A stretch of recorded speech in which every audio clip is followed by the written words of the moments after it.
Salut à toutes et à tous, bienvenue dans notre 28e numéro de l'Atelier 11, l'émission en direct du collectif des socios engagés du média, qui vous fait découvrir et qui soutient les travailleuses et les travailleurs qui font le Média TV. Je suis Antoine et au-dessus de moi ici, il y a Serge Victor. Salut Serge Victor, comment ça va? Salut, ça va? Ça faisait longtemps qu'on ne s'était pas vu. Bah ouais, quelques mois. Ouais, mais t'es vachement plus fluide qu'avant, on voit qu'il y a eu un petit changement technologique chez toi. C'est bien, ça fait plaisir. Ce soir, exceptionnellement, pas de Michel dans le chat. Michel, on te souhaite un bon courage, on est à tes côtés par la Coucou pensée. Michel. Aujourd'hui, nous recevons, vous l'avez vu, il est là, n'importe quoi, Non, Rémi Kenzo Pages, qu'on ne présente plus. Salut Rémi Kenzo, bienvenue. Ça va? Ça va et toi? Ça va, tranquille. Bon, reposé? Ouais, je reviens de vacances, donc Bon, très bien. Merci d'avoir accepté notre invitation à nouveau. C'est la 3e fois que tu viens. Tu avais fait partie d'un des tout premiers invités. Tu étais à la 3e émission. Tu étais revenu l'année dernière et te revoilà à nouveau cette année. Aujourd'hui, nous t'avons invité pour nous parler d'un gros problème dans le milieu du journalisme. C'est un problème qui est aussi présent qu'invisible. C'est un paradoxe, mais c'est comme ça. Et ce problème, c'est le racisme. Donc, on va parler du racisme dans les médias sous toutes ses formes aujourd'hui. On salue tous les gens qui nous regardent, on salue tous les nouveaux followers qui nous ont rejoints depuis notre dernière émission. Et on va passer une heure ensemble, hein, on se dit 1 heure max. Et on commence tout de suite, si vous êtes prêts. Alors, par où on commence? On commence par mi-2021.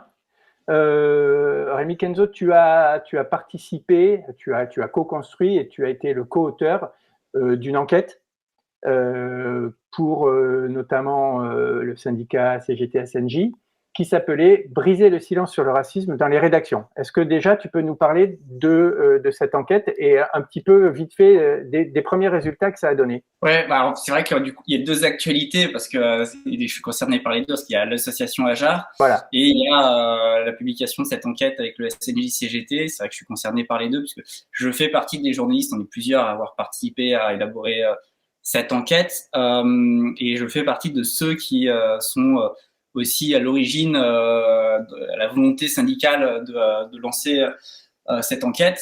Tu reviens à 2021, c'est intéressant parce que justement en juin 2021, il y avait le congrès du SNJ-CGT. Donc le congrès dans un syndicat, c'est le moment important qui définit le mandat, un mandat syndical, un mandat politique pour les années à venir. Donc nous, SNJ-CGT, c'est pour les 3 années à venir. Il décide des grandes orientations politiques qui doivent être appliquées pendant 3 ans, de la direction du syndicat, etc. Et la grande nouveauté lors de ce congrès au SNJ-CGT, c'était que cette fois-ci, parmi les points mis en avant, estimés comme principaux, prioritaires pour la politique du nouveau mandat, c'était de lancer un vrai travail syndical sur la question du racisme. Ça, c'est quelque chose qui était très nouveau dans le syndicat CGT des journalistes, le SNJ-CGT. Et c'est venu d'une volonté et d'un constat qui était que au SNJ-CGT, on est un certain nombre de journalistes, syndicalistes, CGT racisés, à vivre du racisme dans notre profession de façon générale, voilà, et que souvent on avait du mal à porter ces questions-là, déjà parce que il y avait un premier constat, c'est qu'on était isolé dans nos rédactions et que l'isolement fait que aussi il est très difficile d'en parler, de briser, c'est pour ça qu'on parle de briser le silence dans cette enquête, très difficile de s'exprimer, très difficile de s'organiser sur ces questions-là, etc. Donc en fait, déjà, on a ressenti le besoin de s'organiser ensemble, de monter un collectif, une commission au sein de la CGT pour porter cette question-là. Le premier constat, c'est que dans la profession de journaliste, on n'avait pas d'état des lieux. Parce que quand on parle de racisme médiatique, quand on parle de racisme dans les médias, en fait, on parle du traitement médiatique des médias, du traitement médiatique, de la production journalistique, de ce que produisent les journalistes, les rédactions, qui ont un traitement médiatique souvent problématique, raciste, mais on ne parle pas des conditions de travail des salariés dans ces mêmes rédactions. Mais ça, c'est aussi ce qui nous intéressait. Et donc, c'est vrai que les études sociologiques où il y a aussi le rapport annuel de l'ARCOM, ce qui était avant le CSA et qui est aujourd'hui l'ARCOM, ou même aussi ce que produit annuellement la CNCDH, la Commission nationale consultative des droits de l'homme, qui a aussi un petit volet média. En fait, en général, tout ça, ça parle essentiellement de la représentation médiatique, de la diversité visible à l'antenne, etc., ou sur les ondes, du traitement médiatique, etc. Mais ça parle très peu, en fait, ça parle pas du tout, voire pas du tout, des conditions de travail des personnes racisées. Et donc, en fait, il y avait ce constat-là, c'est qu'on n'avait pas de données, et on sait à quel point les données sont précieuses, en fait. Pour lancer un travail, il faut avoir mené une enquête, il faut des bases, des données, des chiffres, des statistiques. Ça vient aussi du fait qu'en France, on est face à une difficulté très particulière qui est qu'on n'a pas le droit de faire de statistiques ethniques. Donc nous, on n'a pas fait de statistiques ethniques parce que la loi nous y oblige, mais c'est quand même une problématique qui fait que, en fait, c'est des sujets sur lesquels il est très difficile d'aller et d'évaluer leur réalité parce que il y a tout un tas d'outils dont on est privé.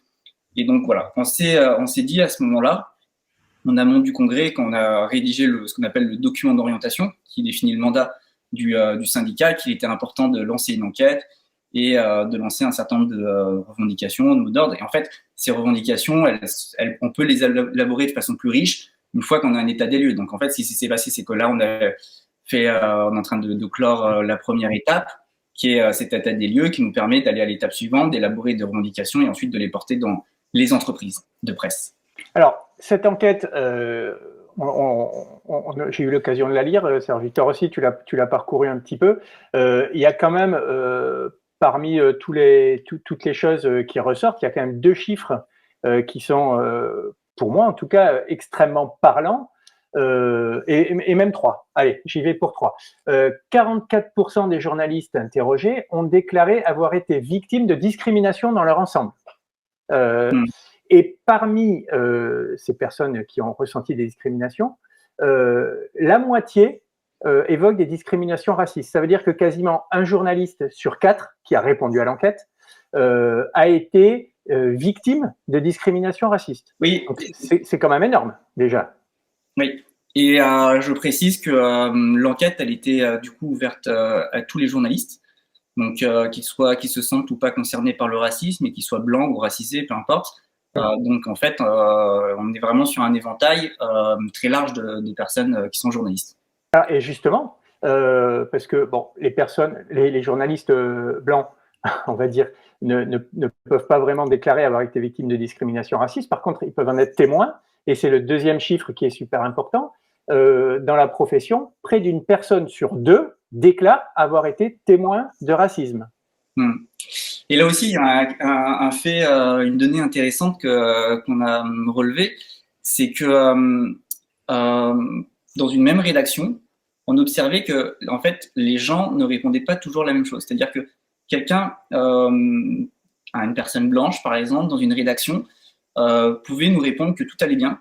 Et dans cette même rédaction, une personne racisée pouvait nous répondre que ça allait très mal, qu'elle était témoin ou victime de racisme. Et donc c'est là aussi où on voit quand même que bon voilà, ce sont des données, ce sont des chiffres qui sont très importants et qui sont précieux, mais qui sont aussi à manier avec prudence et qui disent aussi des choses en fonction de la personne qui répond à l'enquête, et qui a quand même aussi des biais qu'il faut relever. Par souci pédagogique, est-ce que tu peux préciser pour les gens qui nous regardent ce que c'est qu'être racisé? Parce qu'il y a beaucoup de gens qui ne comprennent pas bien cette notion. Alors en fait, racisé, les personnes racisées, c'est des personnes qui vivent le racisme, et qui c'est un groupe social en fait. C'est une personne déterminée socialement comme étant racisée par le regard d'autrui, c'est-à-dire des personnes qui vivent le racisme et à qui socialement on les renvoie à la race dans un rapport de domination. Il y a quand même cette notion de rapport de domination qui est très présente quand on parle de racisme. En fait, c'est ça, une personne racisée, c'est une personne qui se retrouve dans des rapports de domination et qui se retrouve socialement déterminée là-dedans, quoi. Parce que souvent, il y a des gens qui réagissent à ce mot, qui le comprennent de travers, et qui brandissent l'idée que les races, ça n'existe pas, alors donc on ne peut pas parler de racisé.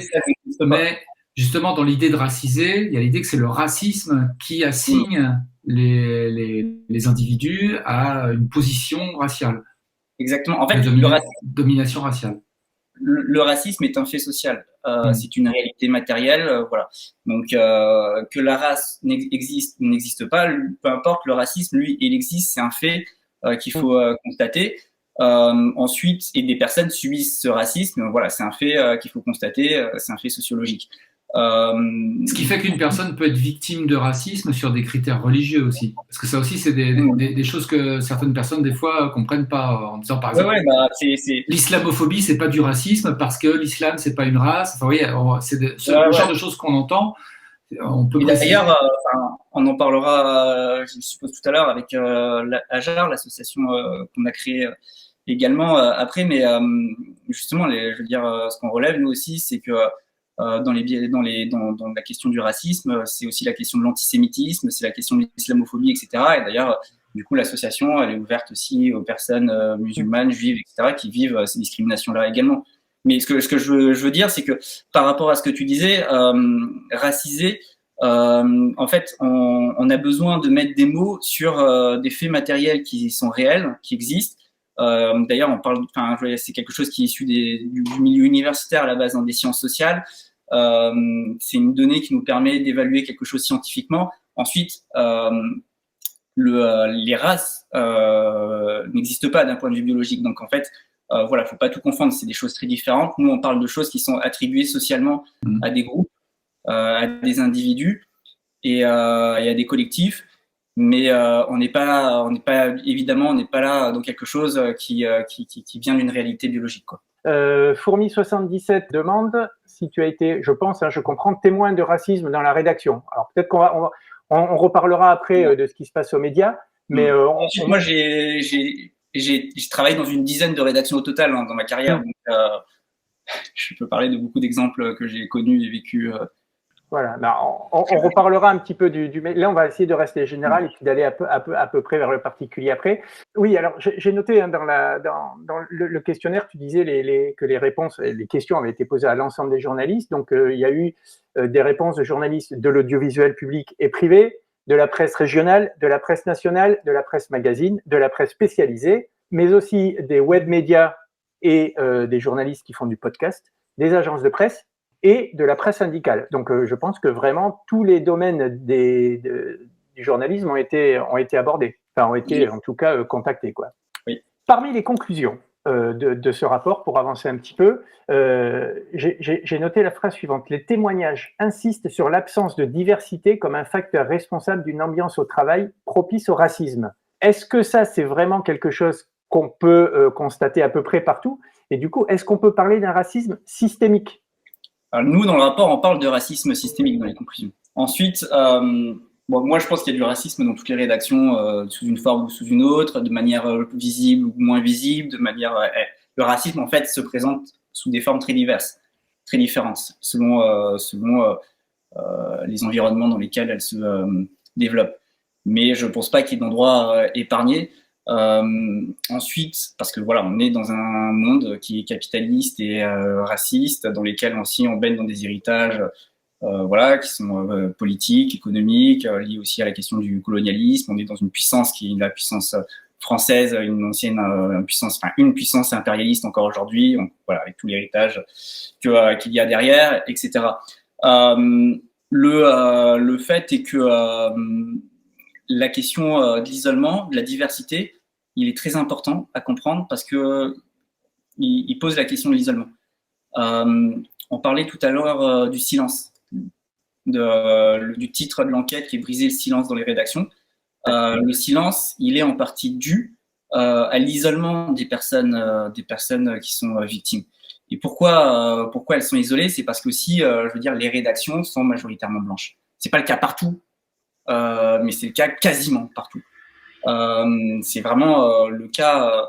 En fait, là où c'est pas le cas, c'est que ce sont en général des rédactions dites de niche ou spécialisées, ou voilà. Enfin, mais dans la plupart des grandes rédactions mainstream, généralistes, par exemple, les rédactions, on va pas se mentir, sont blanches. Et même, je veux dire, même dans la presse indépendante, par exemple, les rédactions sont blanches. En tout cas, dans les plus grandes rédactions, les rédactions historiques, etc., elles sont toutes blanches. Du coup, ça pose la question de la diversité et ça pose la question de l'isolement des personnes qui sont racisées et qui subissent le racisme et qui ont du mal du coup à en parler. Et en fait, on peut pas s'organiser pour en parler si on est seul. La visibilisation, j'allais dire, sur les grands médias, notamment les chaînes nationales de journalistes qui ne sont pas blanches, notamment dans la présentation des grands journaux, c'est quoi? C'est quelque chose qui sert à rien? C'est un affichage? C'est un prétexte? C'est quoi? Non, c'est bien, mais c'est pas assez, quoi, en fait. C'est cosmétique. C'est déjà, enfin, il faut le faire. Parce qu'il y a un autre aspect, c'est que aussi, il faut que les gens se reconnaissent dans ce qu'ils regardent, qu'ils se reconnaissent aussi dans les journalistes. Et puis, en fait, la diversité, ça représente quelque chose dans notre pays, par exemple. Voilà, il y a l'une des raisons pour lesquelles peut-être aussi on est si peu nombreux.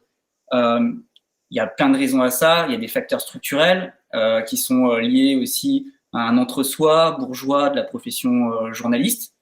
Mais il y a aussi le fait que il y a aussi des gens qui vivent dans les milieux populaires qui sont loin des rédactions, parce qu'on sait que les personnes racisées souvent sont issues des quartiers populaires, etc.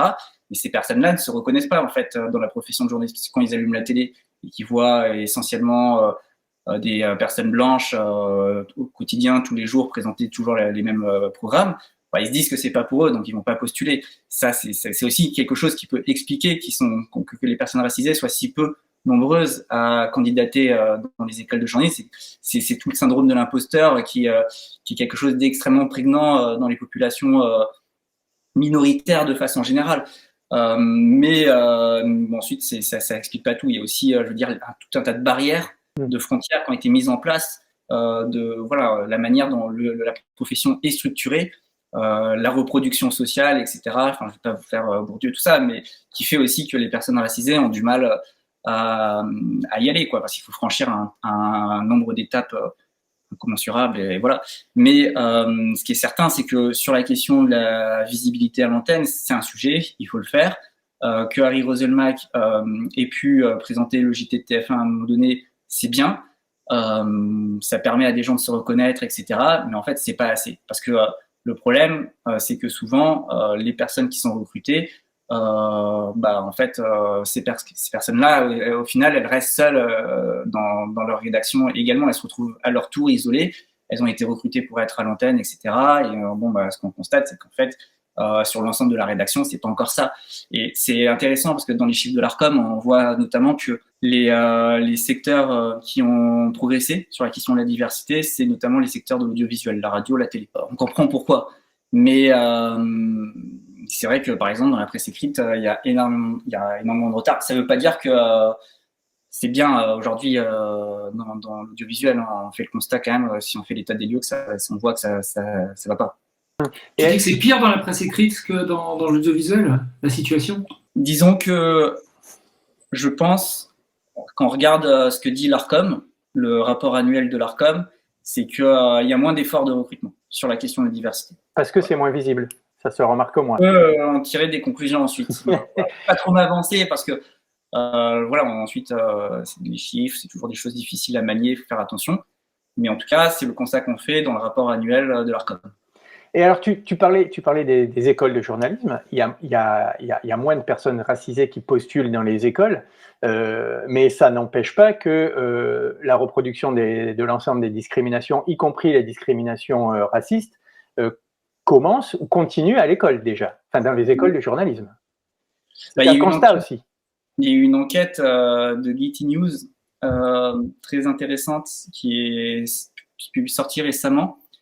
Dans lequel une collègue porte-parole d'Ajar parle également. Iris, elle raconte aussi comment structurellement ces choses sont établies. Le racisme, en fait, c'est une réalité, mais c'est une réalité à toutes les étapes. C'est-à-dire que dans une carrière, elle commence dans nos études. En fait, on peut même dire qu'elle commence à l'école quand on est enfant. Mais ensuite, c'est quelque chose qui nous suit dans toutes nos étapes. Et pour ça, tout à l'heure, je parlais de barrières à franchir, mais en fait, il y en a énormément. Il y en a pour rentrer dans les écoles de journalisme, il y en a pendant nos études d'école de journalisme, et il y en a ensuite pour intégrer la profession définitivement après l'école, et puis même pour y rester. En fait, c'est même une bagarre permanente d'y rester. Alors, c'est intéressant. On va essayer de rentrer dans le concret parce que dans le chat, il y a Fourmi77 qui dit qu'il bossait, ou qu'elle bossait, je ne sais pas, dans une grosse boîte et qui lui semble ne pas avoir été témoin de racisme dans une rédaction, je lis, hein, avec assez peu de monde et pas trop débile a priori, c'est peut-être un a priori, ça lui paraît assez dingue de dire qu'il y a du racisme dans chacune d'elles, dans chacune des rédactions. Donc, est-ce que tu peux donner des exemples concrets, des témoignages qui seraient ressortis lors de cette enquête? Est-ce qu'on parle de paroles racistes, est-ce qu'on parle de non-embauche? Est-ce que tu peux donner des exemples pour vraiment essayer d'appréhender le phénomène de façon concrète? Moi, je suis pas omniscient et l'enquête, elle n'est pas non plus exhaustive sur toutes les rédactions, mais en fait, nous, on a constaté que le racisme s'illustre de manière très diverse, très différente selon où elle s'exprime. Et ça, c'est quelque chose qu'on a noté tant avec l'enquête du SNJ-CGT qu'avec l'association AJAR, qui a aussi récolté et publié des témoignages, notamment au moment de son passage en public, en fin mars. Oui, nous, ce qu'on a vu, c'est par exemple des rédacteurs en chef ou des directeurs de rédaction l'exprimer oralement en disant à des… par exemple, moi, j'ai un cas en mémoire, c'est un rédacteur en chef qui dit à une journaliste par rapport au fait qu'elle est dans ses papiers interviewer des personnes arabes, lui dire voilà, c'est stop, je sais plus exactement quels sont les termes qu'il a employés, mais lui dire en gros ça suffit quoi, je veux des personnes blanches quoi. C'est aussi par exemple un rédacteur en chef dire ça, pour le coup c'est une citation, je m'en souviens, c'est je veux plus d'arabe ici, donc carrément dans la rédaction. C'est la rédaction. C'est des rédacteurs en chef ou des collègues qui font des remarques sur les cheveux d'une journaliste, sur des coiffures, etc., sur les cheveux crépus, etc., qui peut te dire faire tout un tas de mots racistes à cet égard. C'est des journalistes qui censurent un sujet parce que les personnages qui ont été choisis pour le reportage sont noirs. Donc il va dire non, mais c'est pas, les personnages que tu as choisis ne permettent pas à notre public de se reconnaître et de s'identifier. En fait, voilà. C'est intéressant. On en reparlera dans la deuxième partie de l'émission où on sera plus sur le travail de l'association, parce qu'il y a à la fois le racisme que subissent les journalistes et il y a le racisme dans les productions journalistiques. Oui, mais ça, c'est aussi une violence bien sûr. Au travail de s'entendre dire que dans ton sujet, il y a trop de Noirs et d'Arabes ou de Juifs, etc. Ça, c'est aussi une violence et c'est aussi quelque chose de très concret quand on parle de conditions matérielles de travail et de conditions morales. On est au cœur du sujet, en fait. En fait, on n'a même pas la liberté de ne pas être raciste dans notre production. D'accord. Alors, un autre sujet qui ressort de l'enquête que j'avais noté, c'est le lien entre les discriminations racistes et les discriminations sexistes. Et l'enquête ouvre un petit peu sur la notion d'intersectionnalité, qui est quand même quelque chose d'important aussi. Alors, est-ce qu'on peut dire en fait que c'est pas le racisme en tant que tel qui est systémique, c'est l'ensemble des discriminations qui sont liées à, on va dire, tout ce qui est différent du monde patriarcal hétéronormé? Nous, ce qu'on constate, c'est que il y a le sexisme, le patriarcat, la question du validisme, la question du racisme, tout ça sont connectés. Alors sur la question, nous on a posé la question du handicap aussi, parce qu'on s'est posé la question si ça pouvait accentuer aussi des phénomènes racistes quand une personne est handicapée, mais on n'a pas eu suffisamment de réponses pour qu'on puisse produire une donnée significative à ce sujet. Donc on n'a pas pu produire de conclusions sur la question du handicap, mais par contre sur la question du sexisme, on voit très bien que ça croise la question du racisme, qu'une femme racisée, elle subit d'autant plus de violences racistes notamment, qu'il y a tout un sujet autour de l'exotisation, de la fétichisation, etc., que subissent les femmes racisées. On le voit, il y a aussi tout un imaginaire colonial que subissent les femmes noires, les femmes d'origine asiatique, les femmes d'origine arabe, etc. Il y a aussi tout un imaginaire autour de la question du voile. Et puis, il y a toute la question de l'islamophobie et du voile qui est posée aussi, qui croise la question du sexisme et de l'islamophobie. Donc, on le voit très bien. En fait, on peut pas parler de racisme en faisant la passe sur la question du sexisme. Et ensuite, évidemment, ça a creusé. Il y a des choses. Enfin, par exemple, je te disais que on s'était posé la question du handicap, mais ce serait intéressant d'être capable un jour de réunir suffisamment de données sur ces questions-là et de voir s'il y a quelque chose aussi à développer à ce niveau. Parce que moi, je pense qu'il y a quelque chose à développer. On pourrait parler de toutes les personnes aussi neuroatypiques qui ont des TDAH, qui sont dyslexiques, qui sont qui ont des formes d'autisme, etc. Voir comment aussi la question du racisme, de la psychophobie, tout ça se croise. Enfin, il y a énormément de chantiers. D'ailleurs, cette enquête, elle n'est pas exhaustive et elle en appelle d'autres. Et j'espère aussi que d'autres personnes, d'autres collectifs, d'autres syndicats feront le travail et nous permettront aussi d'aller plus loin. Serge Victor. Ouais, et puis malheureusement, ça touche pas que le journalisme, parce que c'est quand même un phénomène qui est global. Donc, ce que vous avez fait dans le champ journalistique, ça mériterait d'être fait aussi dans d'autres secteurs, dans l'enseignement, par exemple. Mais c'est important de le faire dans le journalisme parce que la responsabilité des journalistes, elle est différente. Alors, la responsabilité des enseignants, elle est extrêmement importante, évidemment. La question de l'éducation et de la reproduction des schémas de pensée, de l'idéologie, etc., évidemment. Justement, on a peut-être une responsabilité proche aussi que celle des enseignants quand on est journaliste, parce que les journalistes ont de l'influence sur les modes de pensée dominants, etc., et donc sur la question du racisme. Donc, en fait, il faut faire un lien aussi sur la question du traitement médiatique raciste, parce que si le traitement est si raciste, c'est aussi peut-être parce qu'il n'y a pas beaucoup de diversité, parce que les personnes racisées dans les rédactions sont isolées et du coup n'ont pas une liberté suffisante pour s'exprimer en conférence de rédaction et dire non, là stop, ce sujet c'est pas possible de le faire, il est raciste, etc. Et tout ça sont liés et c'est très important de permettre aux journalistes racisés d'avoir de meilleures conditions de travail, d'être plus nombreux dans les rédactions et ça aura une influence ensuite sur le traitement médiatique. Et c'est pour ça que la question des journalistes, elle est très importante parce que du fait de leur influence et de la visibilité en fait de cette profession. Ouais, effectivement. Alors, et celle des enseignants aussi, hein, d'ailleurs. C'est eux qui forment.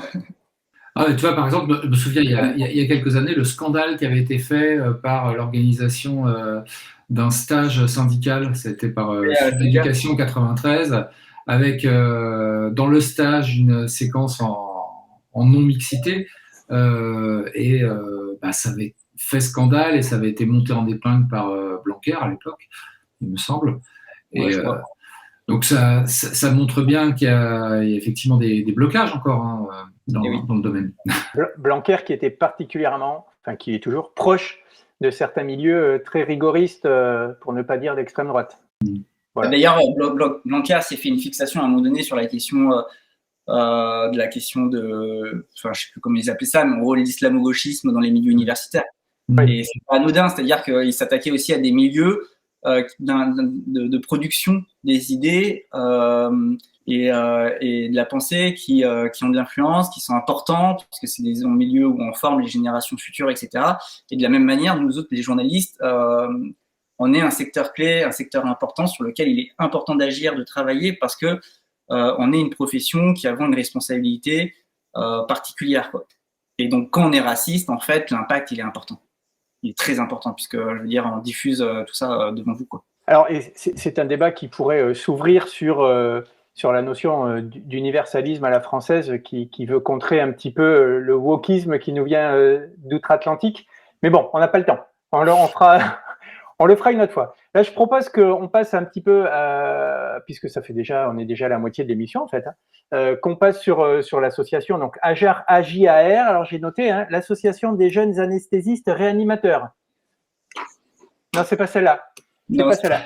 Et pourtant, celle-là existe, elle a des antennes partout en France. Quand on tape AJAR, on tombe sur AJAR Bretagne, AJAR Aquitaine, AJAR tout. Donc, on salue nos camarades anesthésistes jeunes réanimateurs. Donc, c'est l'association des journalistes antiracistes et racisés qui est née médiatiquement, on va dire officiellement, à l'occasion d'une tribune qui est parue dans l'IB en mars dernier, le 20 ou le 21 mars, pour pile poil la journée internationale pour l'élimination de la discrimination raciale qui existe grâce à l'ONU depuis 1966. Je suppose que c'est pas une date qui a été choisie au hasard. Oui, bah en fait, nous, ça faisait longtemps qu'on se préparait et on s'était fixé cette date pour notre passage en public. Et puis, il fallait se mettre une deadline et c'était la bonne occasion. Moi, ça fait en réalité 1 an que je fais partie des personnes qui travaillent sur ce projet. D'autres depuis encore plus longtemps que moi, parce qu'il y avait, l'idée, elle est née dans l'esprit de 2 journalistes qui ont porté et qui portent encore aujourd'hui cette association. Et moi, je les ai rejoints assez rapidement avec d'autres. Et voilà, avec un groupe de journalistes, on a commencé à travailler dessus de façon non publique pour être prêt et être suffisamment organisé, parce qu'on sait à quel point le sujet il est délicat. Donc voilà, il fallait être prêt et être fort. On a réuni, je sais plus combien de signatures, mais plus de 170 signatures pour la tribune. Et voilà, on était déjà un certain nombre à être membre de l'association quand on a sorti cette tribune dans Libération.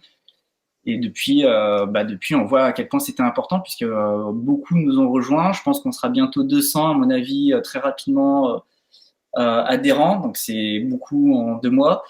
Et ça montre à quel point on était attendu et à quel point il y a eu un soulagement, un ouf, parmi nos consoeurs et confrères quand ils ont vu notre existence et qu'ils se sont dit enfin on va pouvoir rejoindre des gens qui comme nous partageons avec qui on peut partager des expériences et réfléchir ensemble et puis même juste avoir de la solidarité entre nous parce que c'est aussi ça le but de l'association. Alors j'ai mis le lien vers la tribune dans le chat. Donc après l'émission, n'hésitez pas à aller lire cette tribune. Elle dit tout ce qu'il faut. Elle est relativement courte et elle va à l'essentiel, on va dire. Donc l'association Ajar, on va les citer quand même les deux personnes, les 2 créateurs, on va dire, de l'association au départ. Donc ce sont 2 journalistes, Khedija Zerouali qui travaille pour Mediapart. Et Arnaud Pedram qui travaille notamment pour France 24 et Info Migrants. Et on les salue. Et à noter que ce sont des journalistes plutôt jeunes parce qu'ils n'ont pas 30 ans. Ils ont 26 ans, je pense, je crois, chacun. Et Khedija était venu le jour de la publication de la tribune sur le média pour présenter l'association. Voilà, et ben on n'a pas le lien. On n'a pas tout prévu et c'est là qu'on voit que Michel nous manque. Parce que Michel, elle aurait réagi en direct, elle aurait trouvé le lien et elle vous l'aurait mis dans le chat. Mais bon, vous le retrouverez. Tiens, j'ai un autre lien un peu sympa, c'est une mini BD qui présente un petit peu la création de l'association qui est parue sur Instagram. C'est le compte Salem Comics. Et pareil, on va mettre le lien dans le chat parce que en quelques dessins, ça explique bien la problématique et la nécessité d'avoir créé cette association. Donc je vous le mets. Voilà. Et pendant que je fais des copier-coller, Serge Victor, vas-y, pose des questions. Je te laisse faire. Ok. J'ai observé un petit peu les signataires de l'appel dans l'IB. Je me suis posé des questions sur les absents, en fait. Dans ces signataires. Par exemple, j'ai vu qu'il y avait des journalistes de différents médias indépendants ou médias mainstream, mais par exemple, j'ai vu qu'il n'y avait aucun journaliste, je sais pas, QG, Blast, Arrêt sur Image, là-bas si j'y suis. Par contre, il y a, si je me souviens bien, le Monde diplomatique, il y a, enfin voilà. Pourquoi il y a certains médias qui ne sont pas représentés dans les signataires? Est-ce que aucun journaliste se sentait concerné sur ces chaînes, ou est-ce que c'est un oubli, ou est-ce que la liste demande encore à s'étendre, ou voilà. Je sais pas. Ensuite, on n'a pas contacté tout le monde puisque c'était quand même du travail, on n'avait pas forcément toujours le temps. Ensuite, je ne sais pas s'il y a des journalistes racisés dans ces rédactions. Je ne connais pas forcément qui composent toutes ces rédactions que tu as citées. Et puis, on ne se connaît pas tous aussi. Et c'est aussi une question de réseau, de contacts. On n'avait pas forcément les contacts dans ces rédactions-là. Mais bon, il y a aussi des rédactions où juste, tout simplement, il n'y a personne, quoi. Ce qui est un signe, déjà. J'ai une question complètement débile, du coup, pour enchaîner. J'ai vu qu'il n'y avait aucun journaliste de CNews non plus dans les signataires. Est-ce que ça veut dire qu'il n'y a pas de racisme à CNews? Il y a des journalistes racisés en tout cas. Ouais, mais. Mais ensuite, voilà, sûrement qu'on n'avait pas les contacts avec eux.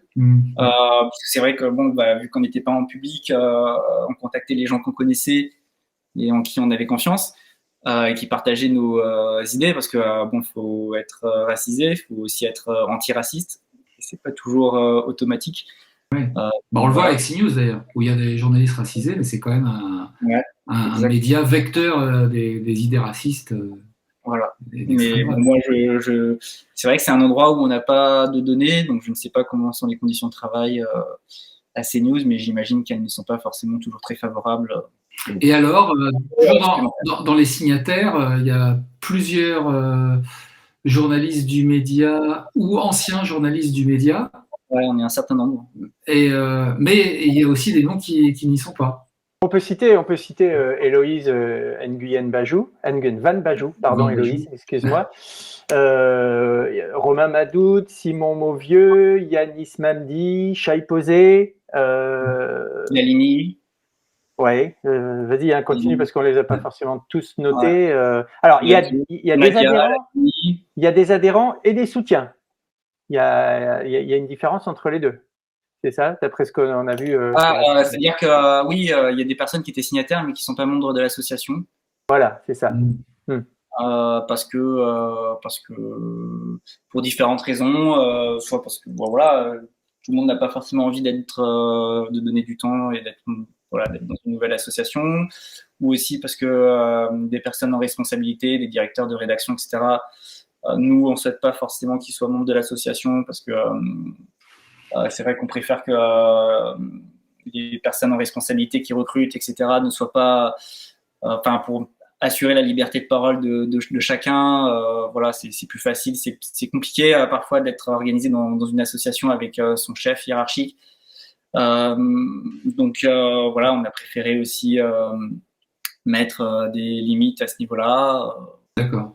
C'est intéressant de prendre en compte aussi ce genre d'effet de bord, on va dire, non prévu. Enfin voilà, c'est bien d'y penser aussi. Oui. Alors, Serge Victor, tu continues, tu as d'autres questions ou si on reste toujours sur cette question-là, puisque j'ai parlé du média, à l'intérieur du média, toi tu as connu d'autres rédactions, mais le média c'est peut-être une rédaction un peu particulière par rapport aux autres. Sur cette question du racisme, justement, qu'en est-il aux médias? Sachant qu'il y a plusieurs journalistes racisés aux médias, visibles. Visible, c'est aussi, hein, c'est pas la question d'avoir des journalistes racisés, comme on dit, hein, chez CNews, c'est pas eux qu'on voit à l'antenne, hein, en général. J'ai la chance de travailler quand même dans une rédaction où la majorité des journalistes en CDI sont racisés. Donc forcément, l'ambiance, elle est différente. Voilà, il y a quand même un truc qui fait que, qui est même positif, qui fait que, qui est moins propice à certains, voilà, ce qui peut se produire dans d'autres rédactions. Moi, dans le passé, j'ai vu des choses avec d'autres directions que l'actuelle, qui sont clairement des choses hyper problématiques que je pourrais raconter.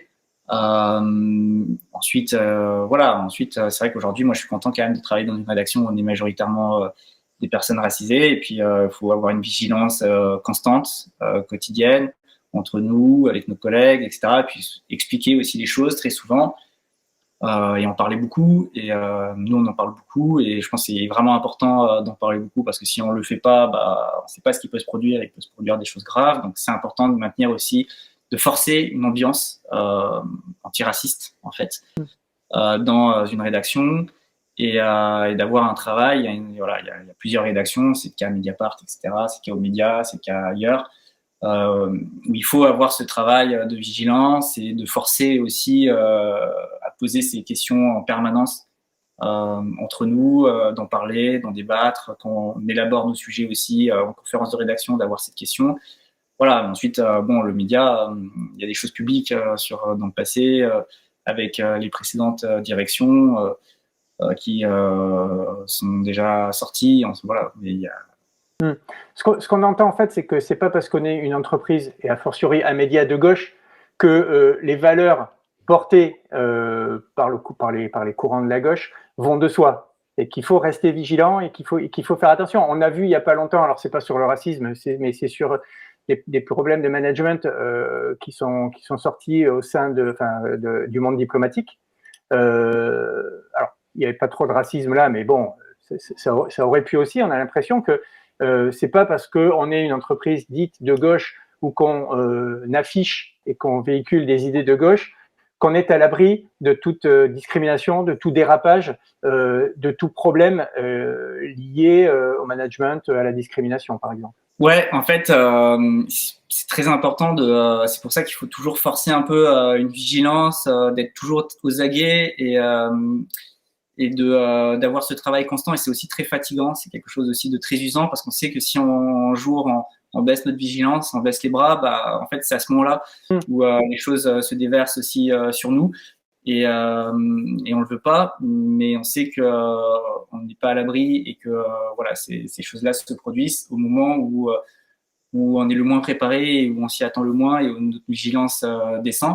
C'est pour ça que vraiment c'est fatigant, mais c'est tous les jours qu'il faut faire attention, et qu'il faut aussi rabâcher des choses, le répéter, remettre ça à l'ordre du jour. Quand il s'est ici même un fait anodin, un petit truc, en fait, en parler, le mettre sur la table et en discuter, etc. Et vraiment identifier, pointer du doigt ce qui va pas. C'est pour ça aussi que c'est hyper important de casser la question de l'isolement et du silence, de l'invisibilisation, parce que là, ce que je raconte, c'est aussi des choses qui sont possibles dans des collectifs où les personnes racisées sont suffisamment nombreux pour se sentir suffisamment forts pour le faire. Voilà, nous, on est une toute petite équipe. Sur 7 journalistes, on est 4 personnes racisées qui portons ces sujets tous les 4. Donc, on force aussi l'attention sur ça. Mais voilà, c'est que demain, par exemple, si l'équilibre il n'est plus le même dans la rédaction, les choses peuvent totalement changer. Donc, ça veut dire aussi faire attention dans le recrutement, ça veut dire être vigilant et le penser quand de nouvelles personnes rentrent, ça veut dire aussi briefer les gens. Par exemple, nous, on a une charte aussi contre les discriminations qu'on fait signer à tous les journalistes qui signent un contrat dans la rédaction, ou dans lequel aussi on leur rappelle en fait un certain nombre de points fondamentaux qui peuvent paraître anodins, puisque normalement c'est la loi, qu'on n'a pas le droit d'être raciste, mais pourtant voilà, c'est dit que c'était important de le rappeler, et donc voilà, de ne pas être raciste, de ne pas être sexiste, en fait, de ne pas commettre de discrimination de façon générale. Voilà, c'est des choses sur lesquelles il faut un travail permanent, et c'est aussi très usant.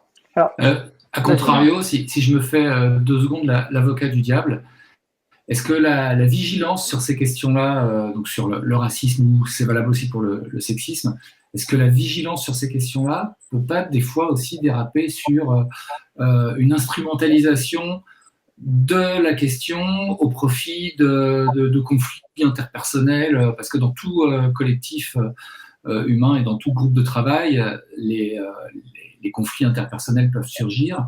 Et comment on fait la part des choses dans ces cas-là entre la dénonciation de formes de racisme et puis des fois la gestion tout simplement de conflits ordinaires au sein du travail? J'allais poser la même question et utiliser la même expression d'avocat du diable.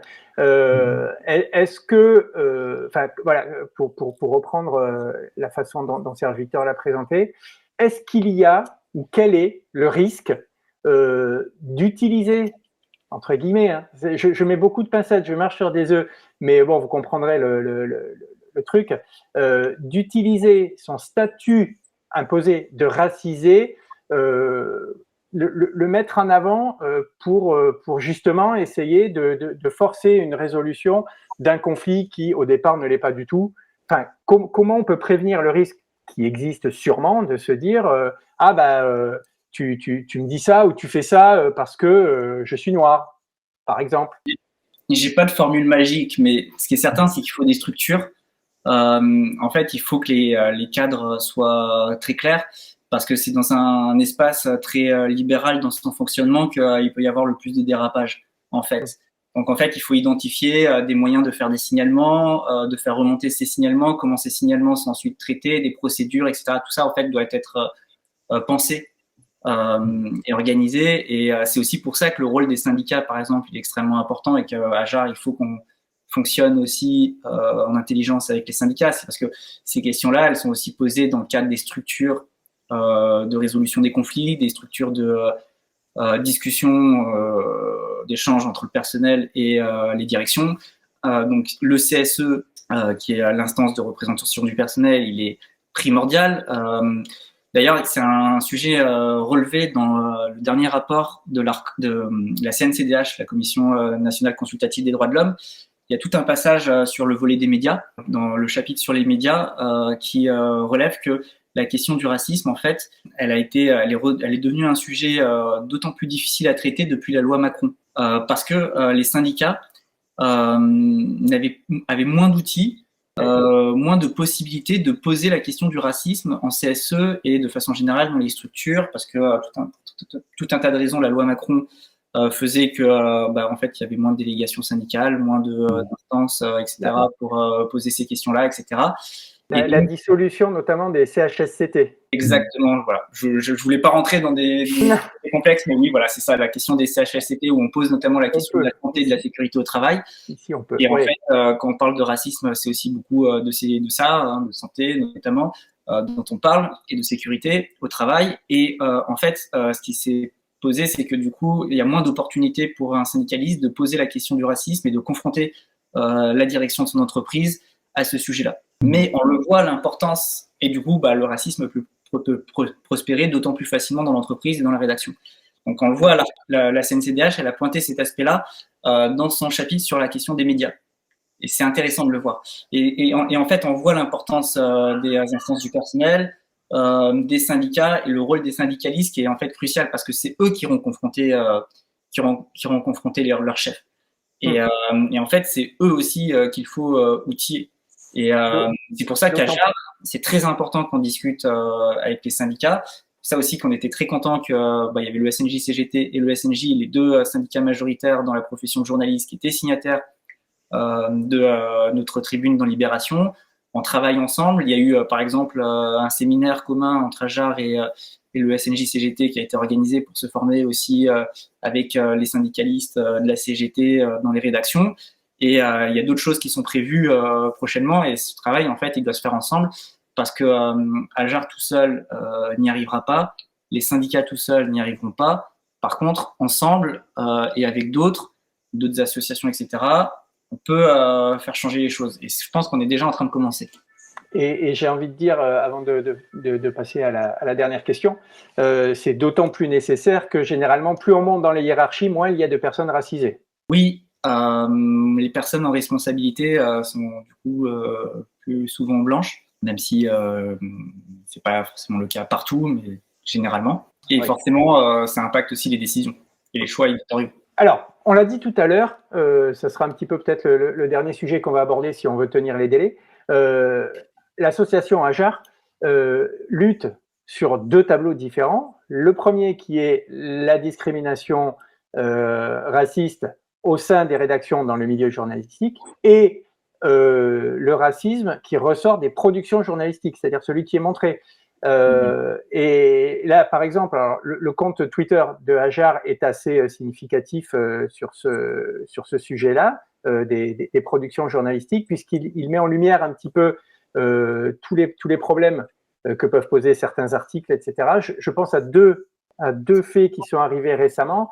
Le premier, c'est dans 20 minutes. 20 minutes Dans 20 minutes, une photo du rappeur oui. Alonso qui a été utilisé pour illustrer un article sur Gims. Bon, ouais, alors ça remonte un peu, mais c'était pour... Ça remonte un peu, voilà, c'est ça. Un phénomène qui est systémique. Voilà, c'est ça. Et le deuxième, c'est un petit peu sur le même principe, c'est dans Ouest France, une photo de Fatou Guinéa qui a illustré un article sur Aya Nakamura. Alors, en l'occurrence, c'est récent et c'est quelque chose dans l'actualité. C'est très récent. Alors, ce qui est intéressant quand même dans ces deux cas, c'est que Maître Gims, Aya Nakamura, ce sont quand même des personnes qui sont hyper connues. Il est difficile de les confondre avec d'autres personnes. Même si on ne les connaît pas trop, on a forcément tous vu passer leurs photos à un moment ou à un autre, quoi. Donc, ça dit qu'il y a quelque chose de vraiment sérieux et de vraiment profond dans les biais racistes que peuvent avoir les personnes non racisées. Ouais. Puis ça dit aussi beaucoup sur la façon dont on projette l'image qu'on a, l'imaginaire collectif, qui est produite, aussi l'imaginaire blanc, en fait, vis-à-vis des personnes noires, en l'occurrence, parce que là, on parle de personnes noires. L'idée aussi que les personnes noires, on parle de personnes qui ne se ressemblent pas, mais bon, pour ces personnes blanches qui ont choisi ces iconographies, faut croire que ces personnes se ressemblent, alors qu'en fait, elles se ressemblent pas, mais c'est peut-être aussi l'idée que pour ces personnes blanches, en fait, tous les noirs se ressemblent. Enfin, et voilà, il y a tout un tas d'imaginaires et de projections racistes là-dedans. On l'a vu à l'Assemblée nationale récemment, ça. Ouais, exactement. C'était la présidente de l'Assemblée nationale qui avait confondu Nadège Abou-Mongoli et Rachel Keke, je crois. C'est ça? Voilà, exactement. Et on voit que ça concerne beaucoup les personnes noires, et notamment beaucoup les femmes, mais pas seulement, hein, puisque là, en l'occurrence, on ne parle pas que de femmes, on parle aussi de footballeurs, d'hommes footballeurs ou de rappeurs, etc.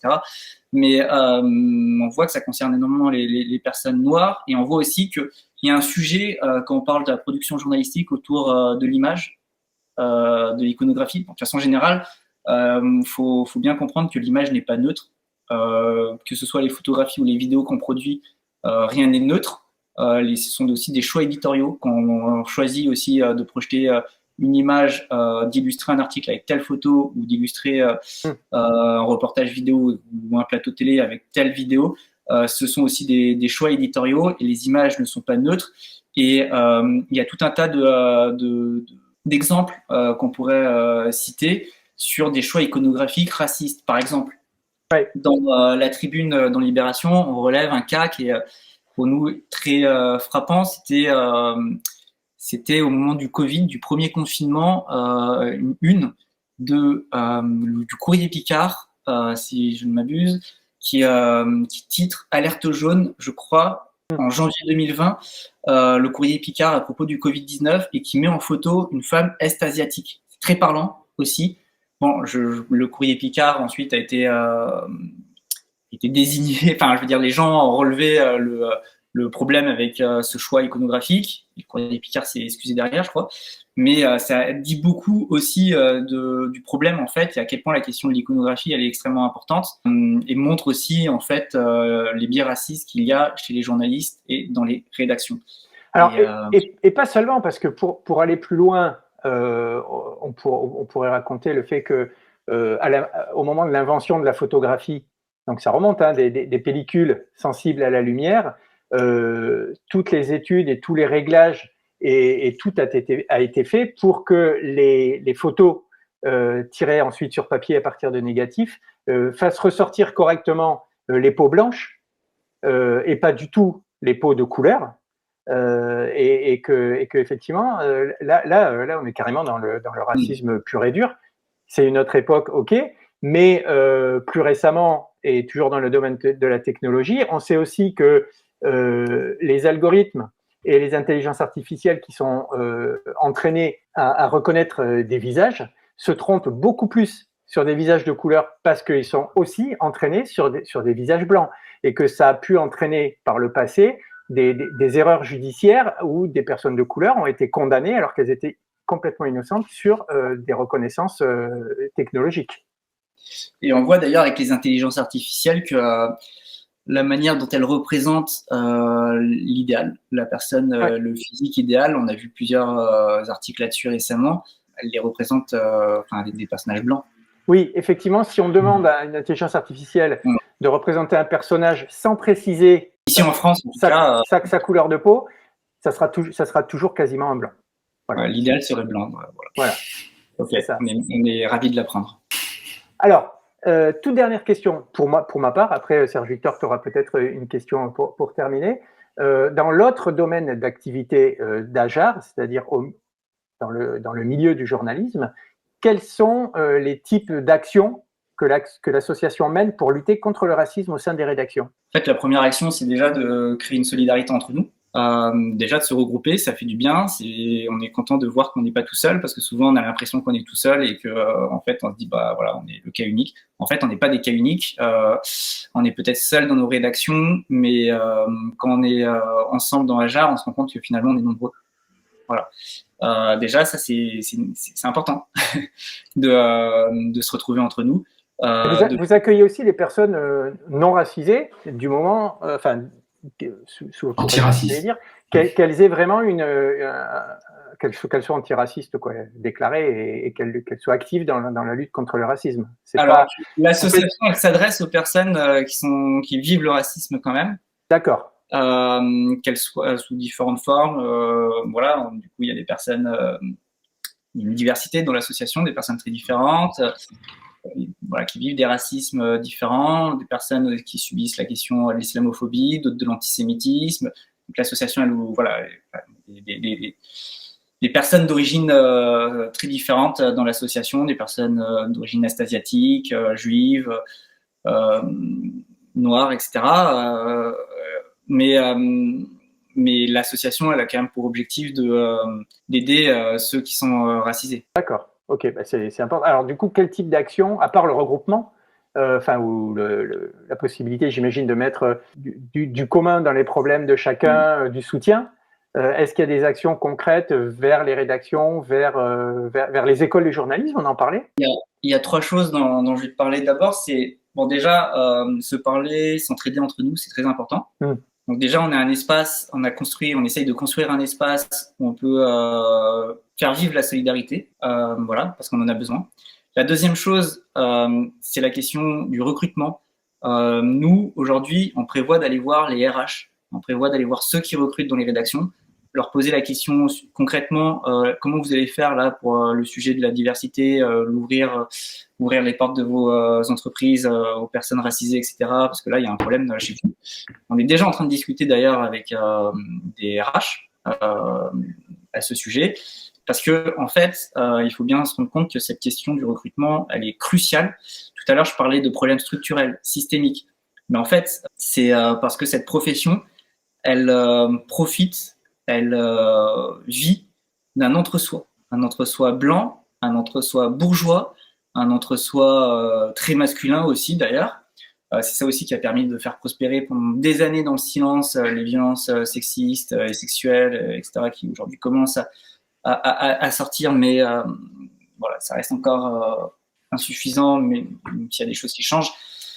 Mais on se rend compte qu'on est quand même dans un entre-soi, dans un milieu où la reproduction sociale, elle est très très forte, et où il y a énormément de barrières qui ont été installées pour empêcher d'autres profils, d'autres gens de faire ce métier. Donc cette question du recrutement, elle est vraiment très importante. Il y a un truc qui illustre parfaitement cet entre-soi, cette endogamie dans le métier de journaliste, c'est par exemple le fait que les offres d'emploi ne soient pas systématiquement publiques.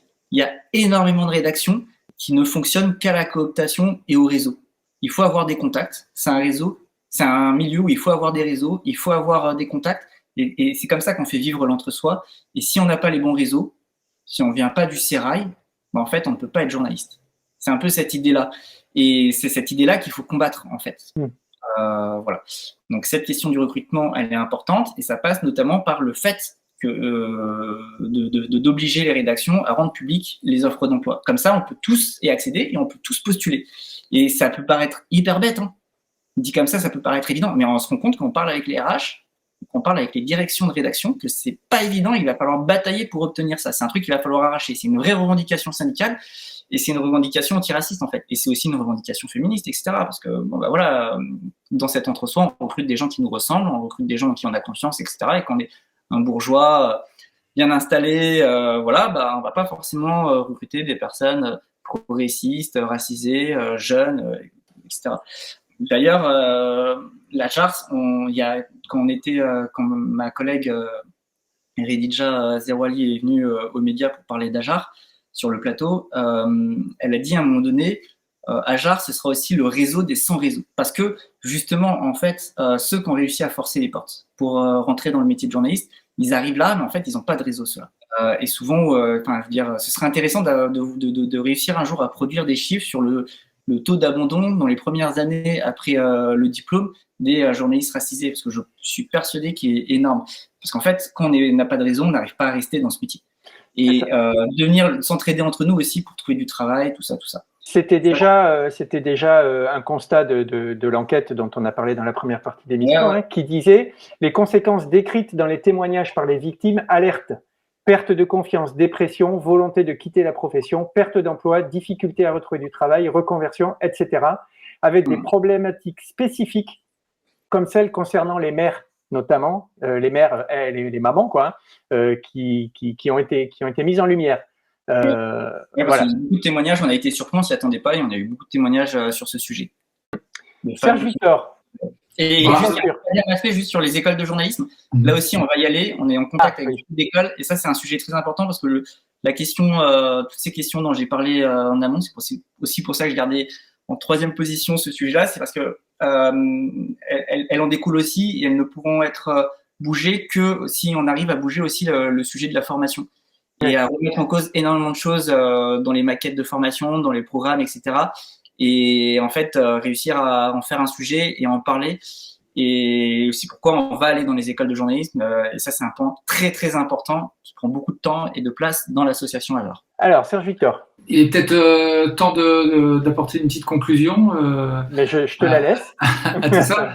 D'après ce que tu viens de dire, Rémi Kenzo, j'ai l'impression qu'en conclusion, on pourrait indiquer que les journalistes dans toutes les rédactions, quelles qu'elles soient, ont plutôt intérêt, s'ils sont racisés, à ne pas rester seuls, à se syndiquer, à avoir recours au CSE le plus possible pour faire part de leurs problèmes, et puis à se rapprocher de cette association, donc l'AJAR. C'est ça. Et puis nous, on va travailler, on va entendre parler de nous, je pense, parce que y a énormément de chantiers.